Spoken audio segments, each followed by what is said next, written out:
and they say for one stream you get 0.00 points. You know what I'm saying? So like for the independent Well, artists, how do you? independent artists is, here's the deal. The only thing major labels can do for you is give you publicity. Now Mm-hmm. these major labels are doing 360 deals, right? You do a movie, you do music, you do anything you do, man, you could be selling tennis shoes and they're going to get a piece of that because they're doing these 360 deals. Someone asked me this question earlier today. They were like, well, hey, the game is different. I said, well, the game is different because distribution is different. You had to have a relationship with a distributor in order to get your project out. Nowadays, you don't, right? You can go to one of these CD Babies or one of them and put your project out and have it available to the world.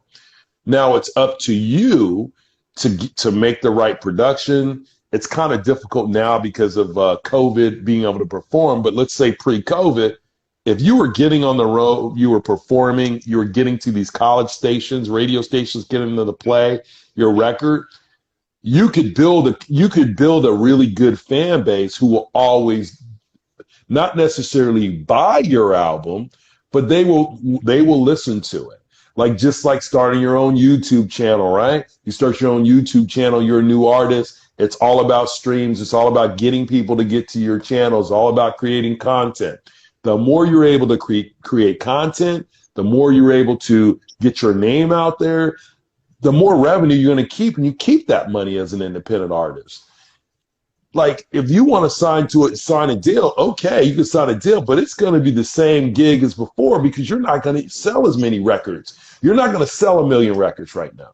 You're not going to sell 1 million records because no one's going to buy your stuff. Everyone's using YouTube Converter and whatever else to listen to your stuff for free, or you're on Apple Music or Spotify. You're listening to that stuff for whatever, every little monthly 15, 20, whatever that monthly deal is. So if you want to be an artist today, the best thing you could do is create your own content and own your own content and get your projects out there and get people to get excited about who you are. And then when you're able to start performing again, hopefully some folks are still doing a little bit of performing here and there.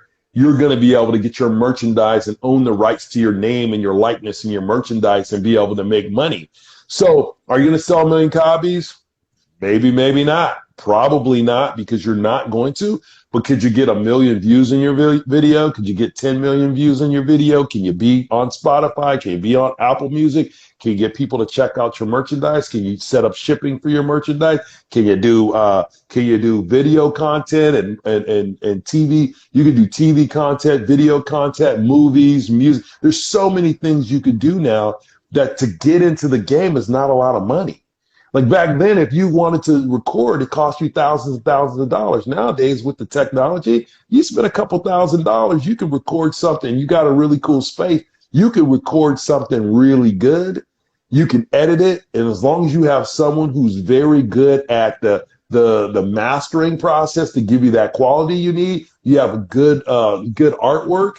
You could start getting your name out there and making money. And also the other things when people are talking about NFTs, you could create your own NFTs and your own design to get your name out there even more. So the game has changed, but people have more control over their content now than before. You don't need, if you want to sign if you can, first of all, major companies aren't making the money they were making before, record companies. So they want to make sure you're a sure thing. So what are they going to do? The one thing that they're going to do in this game, they're going to make sure you got a certain amount of downloads, certain amount of views, all that, to make sure I'm going to invest my money as a major company. Like if I were in the music business right now, I'd be like, man, it's 100% independent. I would go get the best publicist I could afford. I would go get, like, if I was starting a label right now, I would take all the money, I'd save my money. And if I was going to invest in myself, I'd invest in the quality of the music and the sound. I'd invest in the artwork, and I would 100% invest in the highest quality publicist I could afford, who could get me in every magazine possible, who could get me on every platform possible, could get me as many interviews with folks like you or radio or TV to build my name and brand. and then I start getting downloads and I own my own content. People are so busy wanting that instant success because that's the way they think it's supposed to be. Oh, I'm gonna rap on this record, I'm gonna blow up.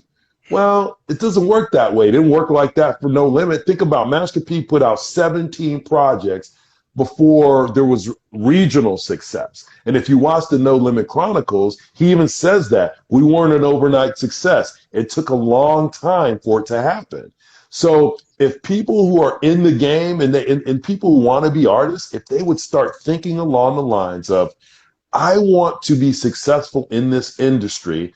However, I realize I just need to put a project out. Let me put an album together. Let me drop a single. Let me see where that goes. Let me go to the radio stations. Now, you're not going to get commercial stations because it's real difficult to get there. But man, you can go to those college radio stations. There's some college promoters that will promote your record on college stations. They will get you in some record pools and you'll be able to get your name out there. I would do that, and I would spend as much money as I possibly could on the right publicist that could get you on TV, radio, local TV, national TV, syndicated radio shows, everything possible to build my brand.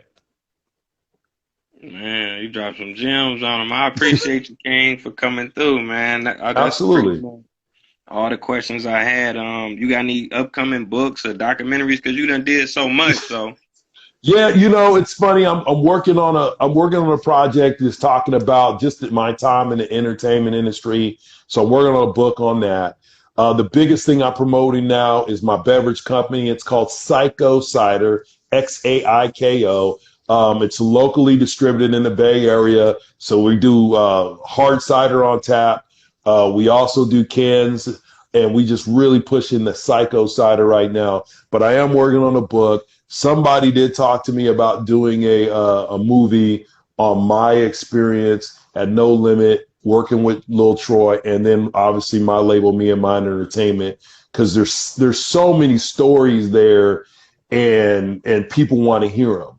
And people want to hear about the struggle of being an independent record label owner. People want to understand how that went. So yeah, I'm definitely working on that. But the main thing I'm pushing right now is Psycho Cider, Xaiko, pronounced Psycho Cider. It is insanely good.